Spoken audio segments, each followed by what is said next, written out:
SESI, uma iniciativa da CNI, Confederação Nacional da Indústria, apresenta...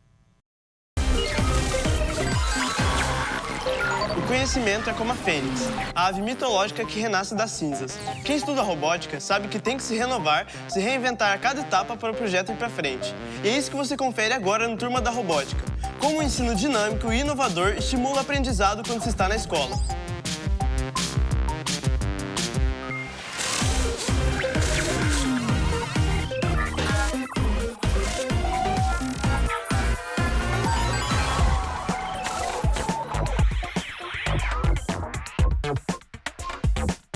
Os alunos costumam assistir durante as aulas de história conteúdos que estão muito distantes da realidade. Então, é durante as aulas de robótica que ele consegue ter acesso e concretizar os seus conhecimentos adquiridos durante as explicações em sala de aula.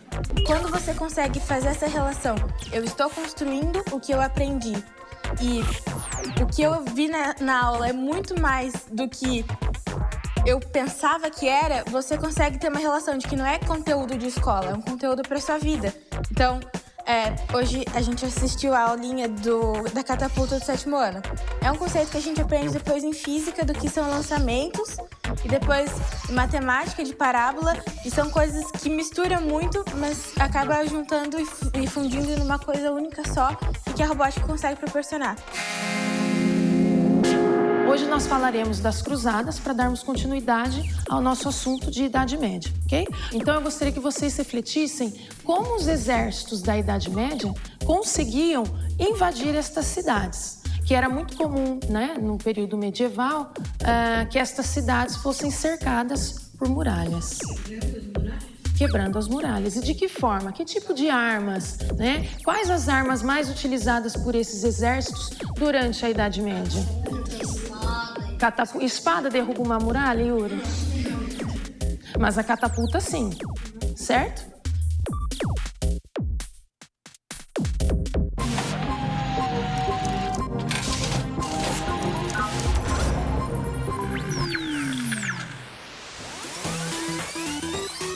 O que é a catapulta, tá? Vocês vão ter que observar durante a montagem de vocês como que funciona o modelo. A gente complementa utilizando a montagem, é mais ou menos uma forma prática de aprender. O que vai acontecer aqui? O que vocês acham? Ele vai ter que bater, tá? Para que o lançamento ocorra. Esse movimento aqui vai ser um movimento de giro completo? Sim ou não?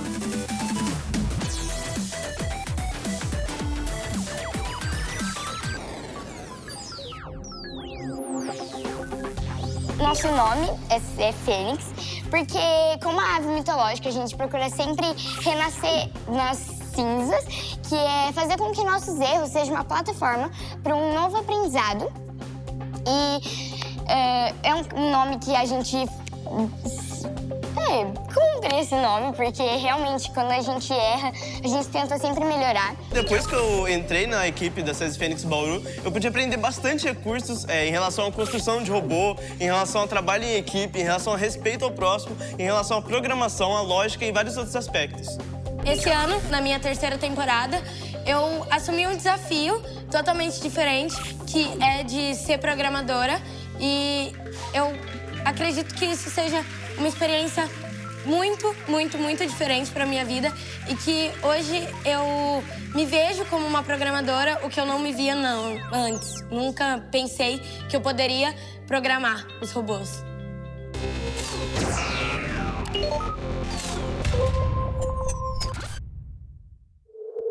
A velocidade média garante quão veloz foi um corpo durante seu deslocamento em um tempo específico.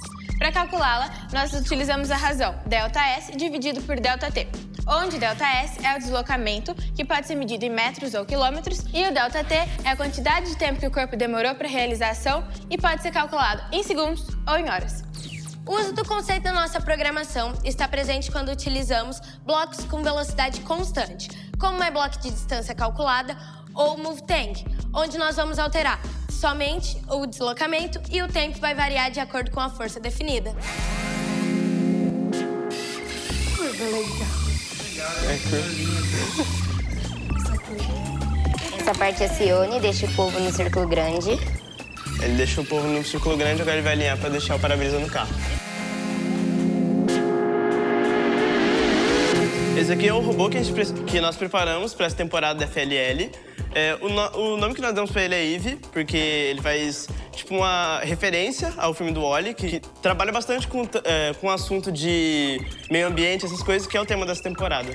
Antes de construir, nós levamos em conta a textura do tapete, o tamanho da base e o espaçamento entre as missões. Essa daqui é a base do nosso robô. Nele, nós utilizamos esses 2 sensores de cor e luz. Nós utilizamos eles para que o robô possa se localizar melhor durante sua execução. Nós temos também o travamento em pipa, que consegue travar os 4 lados do robô, tanto as partes frontais quanto as laterais. E também temos esses 2 motores grandes que transmitem a movimentação para as rodas. Também preparamos o nosso terceiro ponto de apoio, que garante ao robô uma movimentação de 360 graus.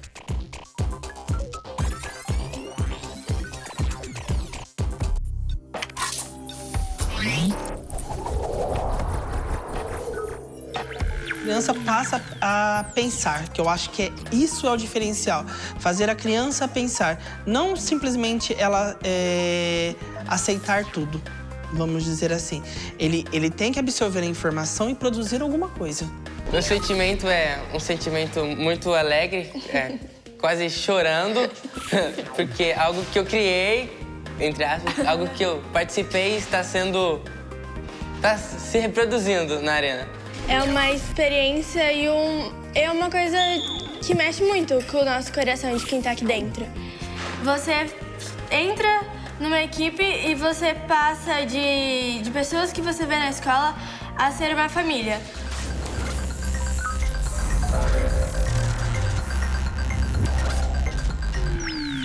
Atenção à tela do seu computador. Se o seu robô não estiver respondendo aos comandos dados, verifique se algum bloco há um símbolo de zigue-zague. Como se estivesse quebrado. Significa que o arquivo associado ao bloco não se encontra na máquina. Por isso, é sempre importante ter em mãos um backup. Reprograme seu robô e siga seus estudos. Tem desafios que podem parecer impossíveis de se resolver. Por isso que a gente conta com a ajuda da tecnologia para nos dar uma mãozinha. Mas tecnologia não se faz sozinha. Você vai ver agora no Turma da Robótica como uma equipe de Manaus se inspirou nos gênios do passado para construir robôs na escola.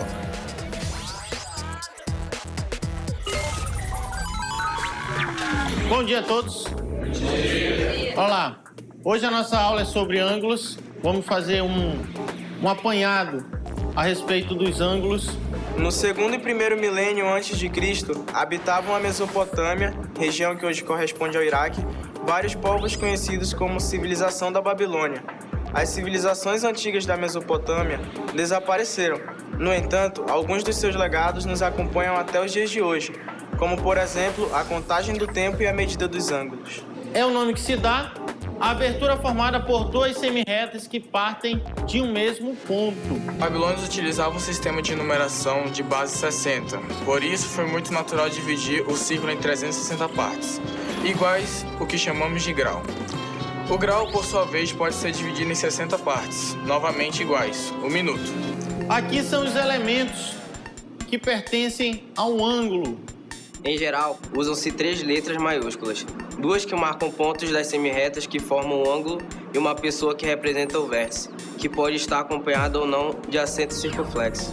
Em geral, o instrumento utilizado para realizar as medidas de ângulos é o transferidor. Agora, bora relacionar um pouco a matemática e a arte. Leonardo da Vinci, artista renascentista italiano, nasceu em 15 de 4 de 1452. Foi um dos mais importantes pintores do Renascimento cultural. Aqui é uma das pinturas dele, a Madonna Benois. A pintura retrata Maria e a criança em um jogo de olhares que fazem parecer muitíssimo natural. É analisar na pintura a troca de olhares que a mãe tem com o filho, né? E que o filho tem com algo que ele está segurando. Agora, o que cabe a nós? Medir o ângulo formado pelos olhos da criança e da mãe. Só que, galera, eu estou sem meu transferidor. Alguém poderia me ajudar com isso? Professor, eu e o Gustavo, a gente adaptou e conseguiu fazer um transferidor com com o robô. A gente pode mostrar pro senhor? Pode sim. E como é que funciona? A gente tem essas duas hastes presas no robô, que no caso seria o ponto onde ficaria 0 graus, né? E conforme essas hastes vão se movimentando, ela vai fazendo o grau. A gente vai posicionar ele aqui e a gente vai movimentando para fazer a reta. E no caso deu 50 graus. 50? Aqui? É, aqui.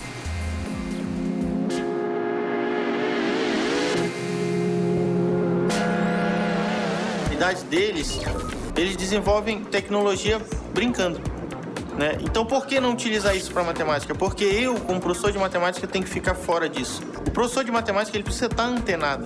Assim como traz a história da arte lá do Da Vinci, né, no Renascimento, eu posso também utilizar a ideia atual. Usar um robozinho que calcula o ângulo.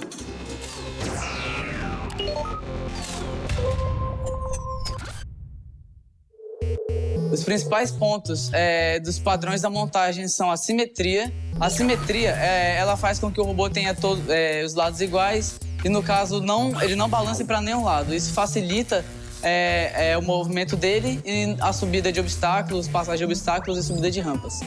E o segundo ponto são as engrenagens, porque se uma engrenagem for diferente da outra, uma pode rotacionar mais que a outra, fazendo que o robô ande em curva. Uma exemplificação das formas que a gente utiliza aqui na robótica é, por exemplo, no caso que a gente precisa saber quantas rotações o motor na roda precisa dar para que o robô chegue numa determinada distância. A gente faz uma marcação na linha, na roda dele, e faz com que ele ande uma rotação. E depois nós fazemos outra marcação. Aí depois nós medimos isso. Aqui, por exemplo, deu 18 centímetros. Então, utilizando alguns conceitos matemáticos básicos, a gente pode chegar no resultado que diz que a quantidade de rotações que o motor precisa dar para que a gente chegue numa determinada distância é aquela distância sobre 18 aqui no caso.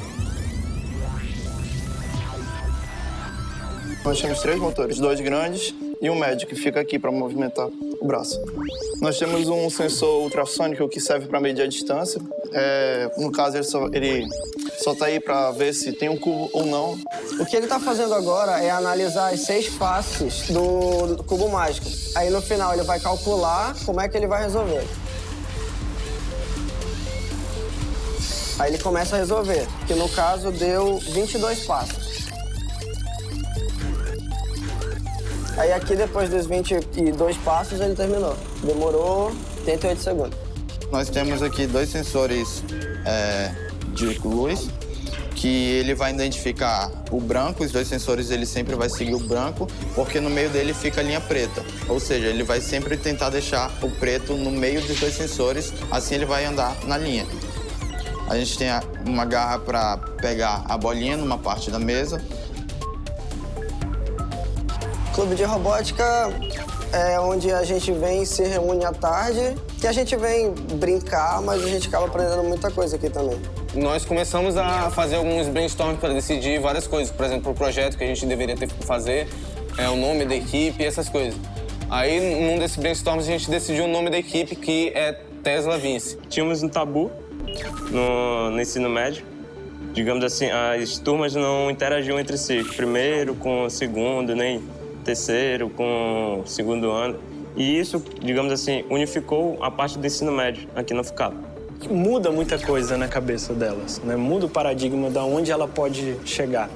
Por exemplo, 1 ou 2 tinham mexido com robô alguma vez na vida.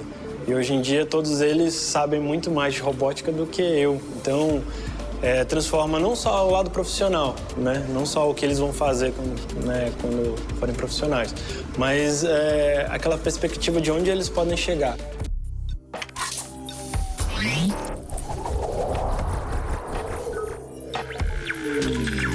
A vantagem que eu vejo dos meninos hoje é que eles já têm uma noção do que espera por eles lá.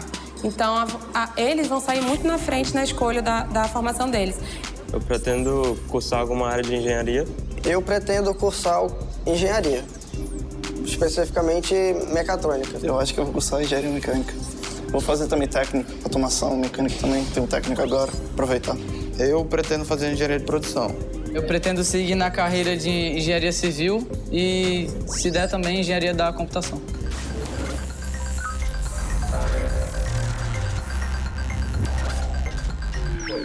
Estamos inseridos na cultura tecnológica desenvolvida pela comunidade internacional que busca aprimorar conceitos como a inteligência artificial. Atualmente, os robôs comerciais trazem consigo instruções que chamamos de tutoriais. Esses tutoriais buscam facilitar a realização de projetos didáticos.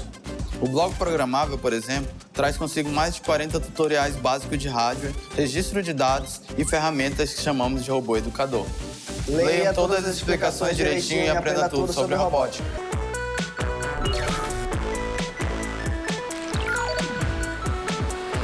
Dizem que errar é humano. É muito mais que isso. É uma etapa importante para aprender e ampliar o conhecimento. O Turma da Robótica vai mostrar que buscar novas soluções no projeto do robô pode ser muito mais importante que acertar as coisas de primeiro.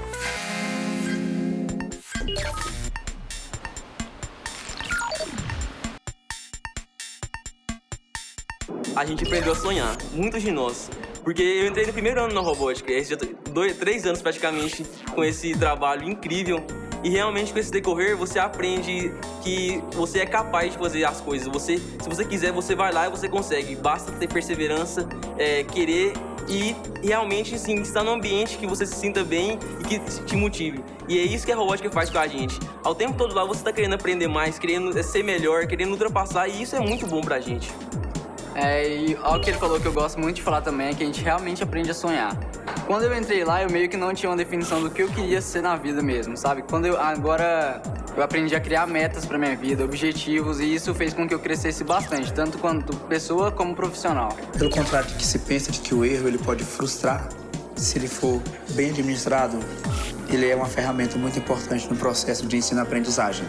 Então, esse processo de tentativa e erro é muito importante. Nós temos aqui, casos em que a gente percebia que o robô variava demais, ou em função de uma intensidade de luz, ou até mesmo de uma roda suja, só repetindo aquele processo, anotando e verificando onde ele mais errava, a gente conseguia passar por um estágio superior. Ou seja, se eu não conseguir identificar o erro, jamais vou conseguir medir o nível do meu acerto.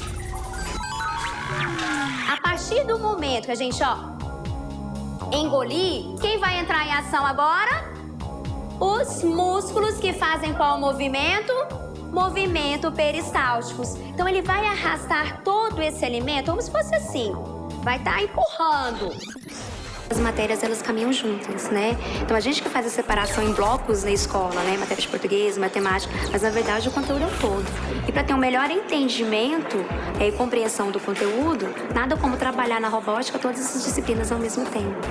Bom dia, pessoal. Bom dia. Então, na aula de hoje, nós iremos fazer a contextualização do conteúdo de ciências, do 8º ano, movimentos peristálticos. Essas aulas de robótica, elas ensinam tanto pra gente a mexer no robô, mexer com a tecnologia, quanto pra nossa vida daqui pra frente. Nos dá mais confiança e nos ensina a trabalhar em equipe.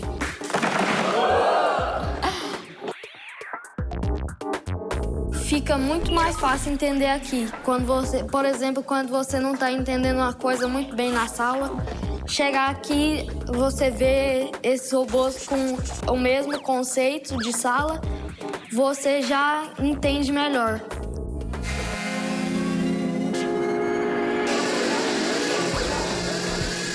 Tá mais devagar? Agora só esse aqui que tem. Acelerar. Acelerando mais um pouco esse. Acelera aí, vamos ver. 25. Pronto.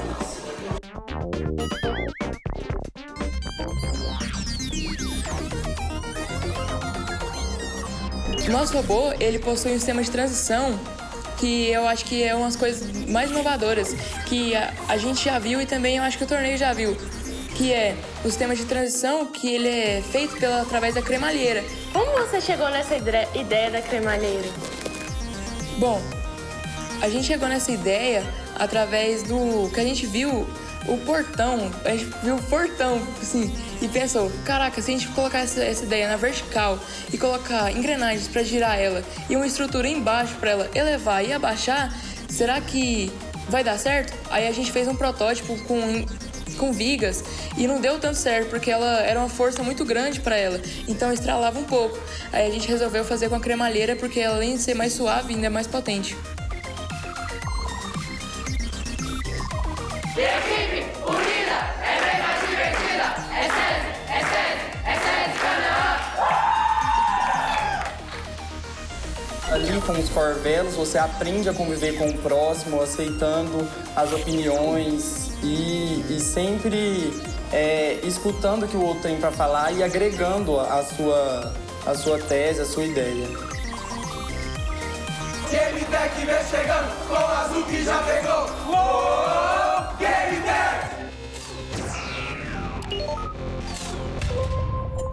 A perfeição do robô é definida através de uma série de fatores, e uma dessas é compreender como o volume influencia na precisão do robô. Uma das definições de volume é o espaço ocupado por um corpo. E nós precisamos entender isso para fazer um robô compacto e que interaja bem com as missões da mesa. Portanto, é imprescindível que já no começo de nossas reuniões definimos um tamanho para o robô legal, que tenha uma largura, um comprimento e uma altura aceitáveis. Isso nos dá, curiosamente, a fórmula do volume.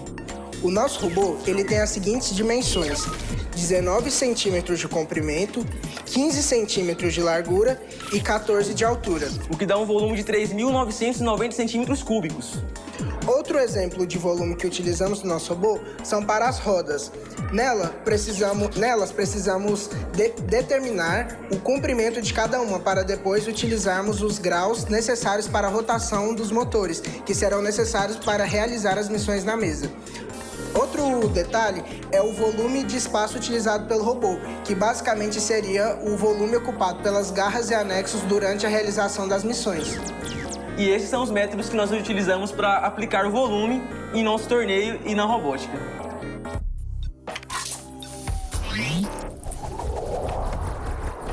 Eu acho que nem quando eu me imaginava na melhor profissão do mundo, eu talvez não pensasse que seria tão gratificante como é. Quando eu estou aqui, eu não me considero um trabalho, eu me considero um momento de diversão. E eu tento passar isso para os meus alunos e temos feito um trabalho que é simplesmente divertido. É prazeroso estar aqui. Eu venho de cidade do interior, então quando você vem pra cidade, vem pra capital e ainda pra mexer com tecnologia, isso era uma coisa de outro mundo. É muito bom. Tipo, você pensa que pode ser muito difícil pra você aprender quando você começar, mas é simples, basta você querer realmente isso.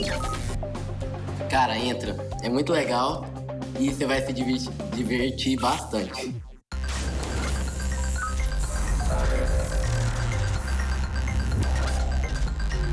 O seu robô é muito instável? As rodas costumam sofrer variações externas, como os esbarrões, que podem interferir na trajetória do seu robô. Podemos utilizar os frames de proteção lateral, que também são conhecidos como as carenagens. As carenagens também ajudam na diminuição da variação externa e também possibilitam com que o seu robô se estabilize na mesa e também se localize perante as missões. Pense nisso para continuar o seu trabalho e tenha bons resultados.